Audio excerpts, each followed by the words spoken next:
Welcome to another episode of Real Estate Leadership. My name is Turner Cavender. I'm Travis Hitt. We are here to talk about the market trends right now and more on the seller side, the listing side of the market trends right now, and the feedback we're getting from our clients or resellers. We both have scenarios we'd like to share with you and give you some feedback of actual raw data that we have. I think you have on your phone pulled up, right? I got it pulled up. Yeah. All right. So I got the intro of this episode going. So let's talk about the trends of going on right now. What's today's date? Today's date is Wednesday, the 28th of August, 2024. So for those of you that are watching, make sure you understand what date it is today when we're talking about the trends that are going on in the DFW market. Yeah. Right? So the reports for July just came out, and basically it's broken down by all counties. We'll just talk about Collin County. That's where we're at. That's North Texas. If you don't know where that is, that is north of Dallas. So new listings in all of July is up 27% from July of 2023. We have 2,327 new listings for the month. So currently in July we had 8,633 total listings in July. So Collin County for new listings, for the average days on market is 45. 45 days. Keep that in mind. 45 average days on market. And then average sales price is $368,863. Okay. So the big thing that we want to talk about is average days on market. Currently for Collin County is 45. For Dallas County, it's 37. Another report for Dallas County on a different price level is 44. And then we have Denton County, which is 39. So everything is over 30 days. Okay. Is really the basis that I wanted to kind of show. With that, knowing these stats, we don't talk to clients just out of our own brain. We read these stats, we come up with them, we look at what's called comparable sales, and we look at how long it's taking homes that are very comparable to the one that we're going to sell. We take that data, and that's what we give to a seller. Well, whenever you go to a listing meeting, you have all the conversations with the seller, and you come to an agreement. You come to an agreement on price, on commissions, on details, certain repairs. You discuss all that. The one term that you discuss is length of listing term. So how long is that seller going to give us to allow us to sell this property? The amount of time that we have the exclusive rights to market and sell their property. And that goes on the listing agreement, and both parties sign. What we're seeing a lot recently, it's getting better, I will say that, but there's still a lot of unshifted mindset is the way I would call it. Yeah, that's a good way. Because we went through COVID and it was different everywhere. But in Texas, COVID was an insane market. You just put a sign in the front yard, sold. If you even got it in the yard. Yeah, that's true. The moment anybody heard that you'd be selling a home, we would have multiple contracts. So it was incredibly easy, and I hate to say that, but it was incredibly easy it is what it to is. sell a house. Yeah. To list a house. It was incredibly difficult on the buyer side to get one because there were so many people. Yeah. But on the listing side, it was so easy for us to just put a house on the market and it would sell. That caused a lot of agents to get their license because it was easy, right?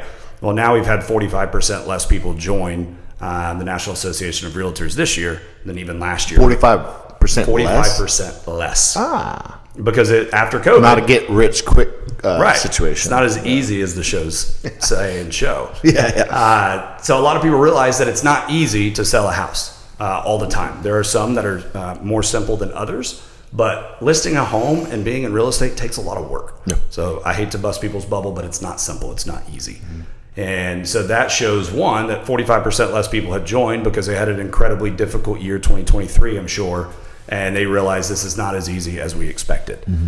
Two, it's not easy just because we're dealing with a home that takes a while to sell now. We're also dealing with people.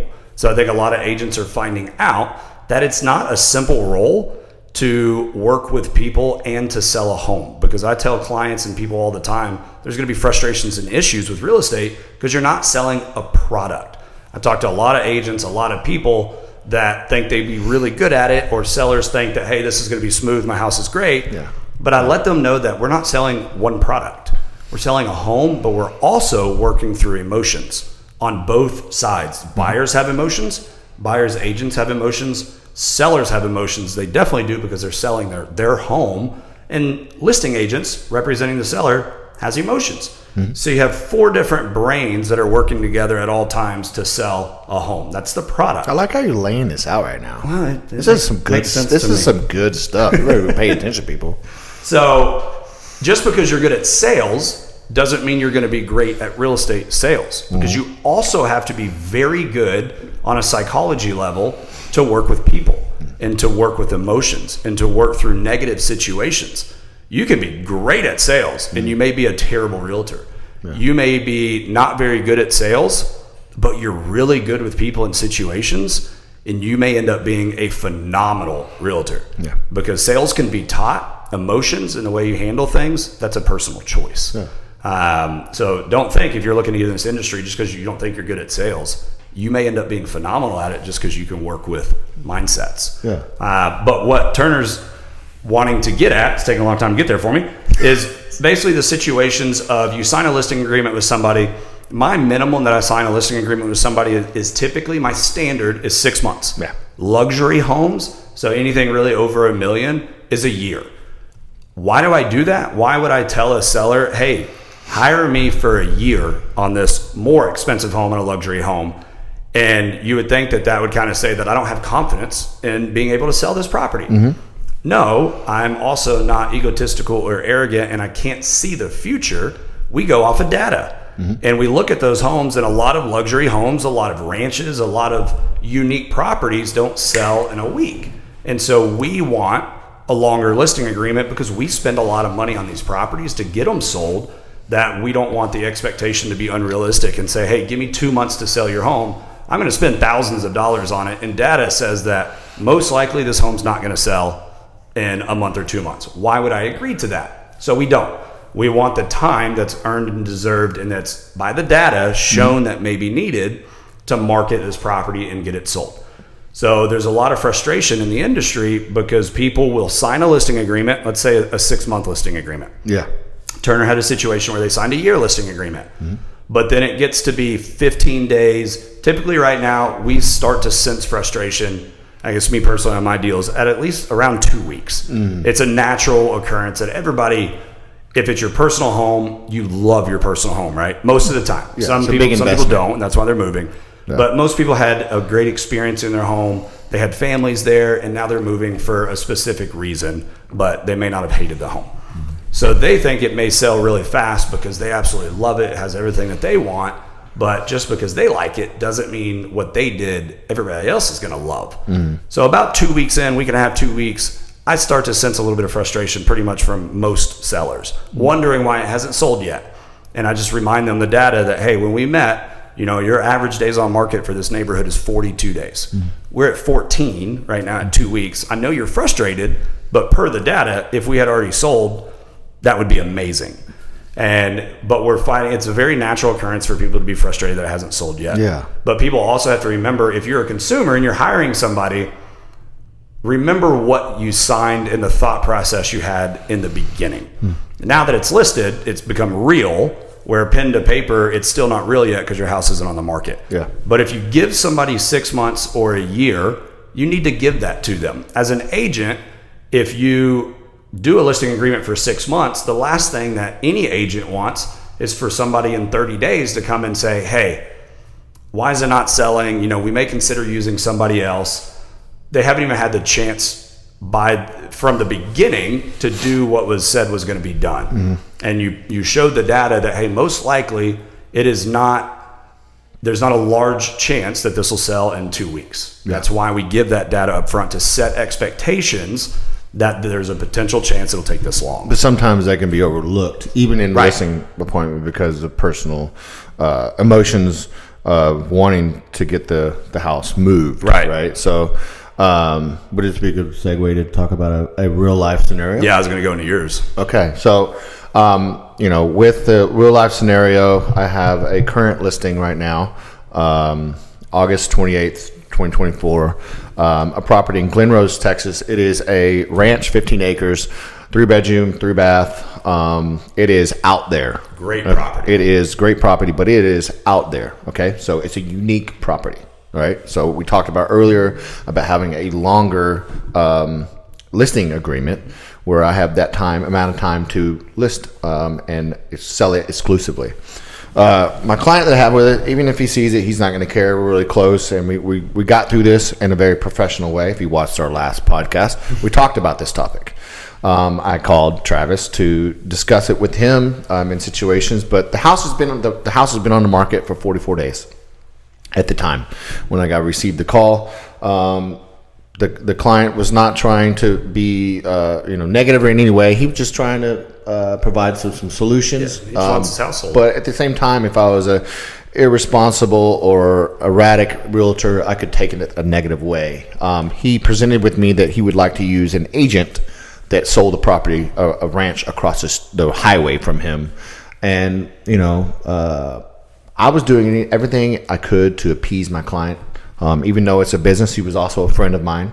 And so I wanted to get this product moved. I mean, this home moved for him. But at the same time, we signed a year contract. It was 44 days in. And it's a very unique property. You mean you can't force a buyer to buy?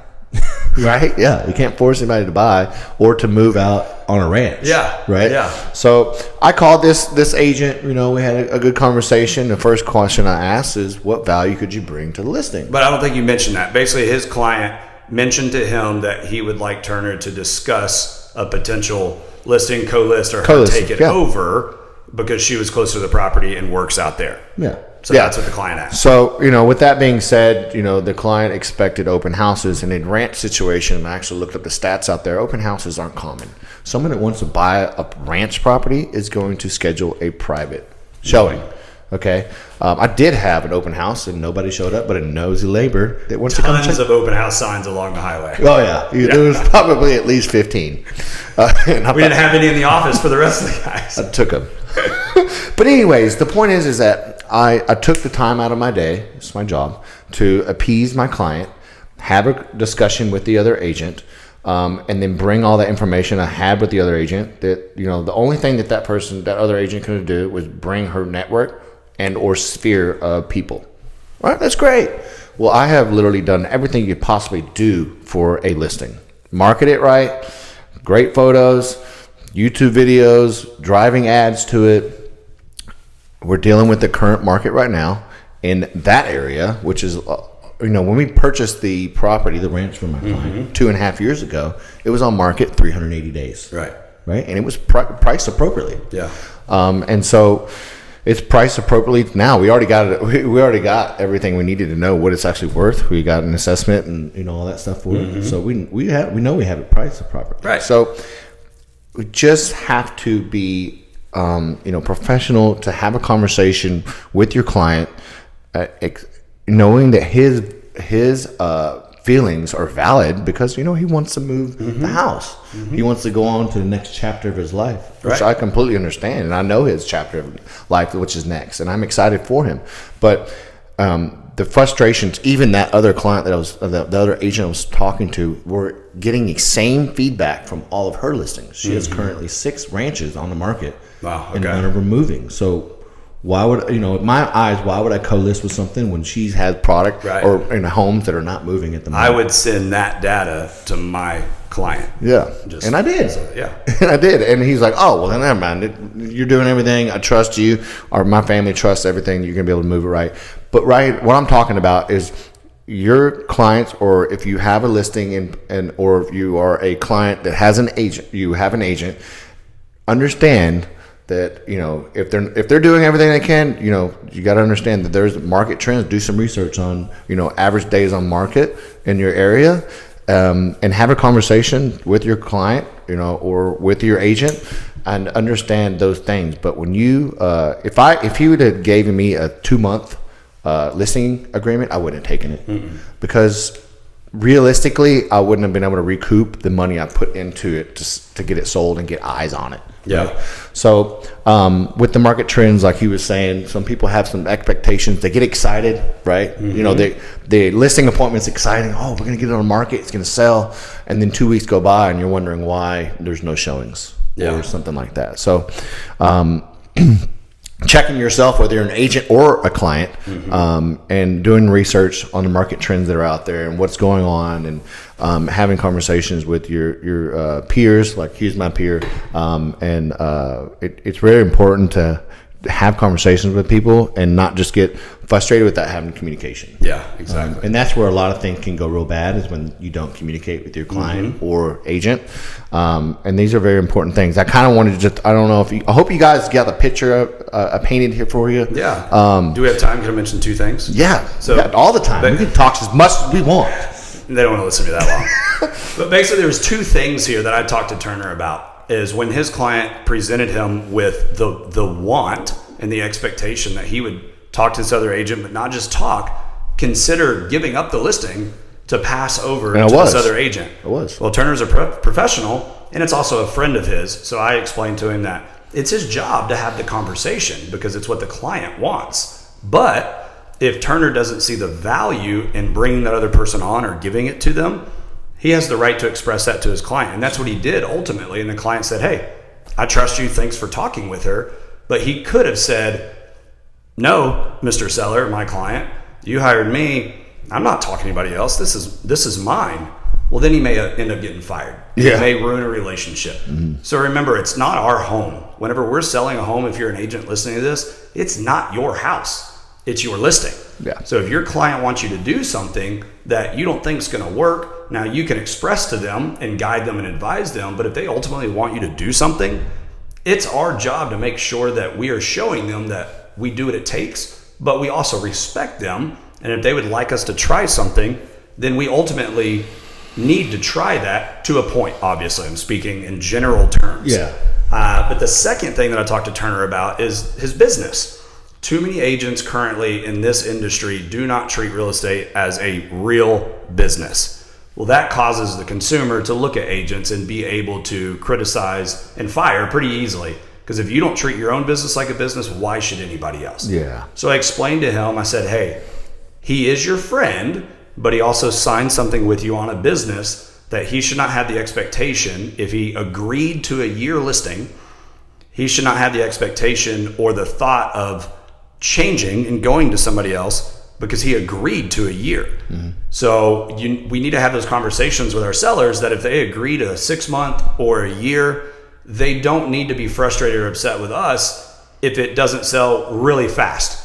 Then don't agree to a year. Don't agree to 6 months. So if you're a consumer, just remember the amount of work that goes into selling properties. And if you agree to a certain timeline, you should give that agent that time because they're spending their time, their money, and their professionalism to get your home sold, but there's an agreement on time. Now, if that agent or if Turner was doing something completely wrong, was not communicating with his client, was not doing the things you need to do to sell the property, then yeah, that seller has every right to 100%. let Turner go and go somewhere else. Yep. But if Turner or any listing agent is doing exactly what they're supposed to, just remember that it is your business and it's okay to talk to a consumer like a professional that y'all agreed to this timeline, and it should stay to that timeline. And just because it hasn't sold, it shouldn't reflect back to, oh, I agreed to a year, but we're 44 days in, you haven't sold it yet. So now my mind shift has changed and you should have sold it. Yeah. So I told him to talk like that and have that conversation that if he thought it was going to be sold in 40 days, 44 days, then he should not have signed a year listing agreement. But there's no rhyme or reason currently for him to think that the home's not selling because of Turner. Yeah. We have all the data. We've had all the talks. So just remember, treat yourself as a business. Your clients will treat you more like that, but have the stats, have the data, speak that way, not your personal feelings. Yeah. I think we nailed that. Good job on that situation. Well, So if you want a ranch in Glen Rose, Texas, Yeah. it is pristine. Yeah, and information's right. here. There you go. All right, guys. Well, I think we'll wrap it up on for that note. Right? Yeah. Thank you, guys. If you have any feedback, please let us know in the comments down below. Give us a like, love, share, whatever it is. You never know who's going to help. And when you think about real estate, think about real estate leadership. We'll see you next time.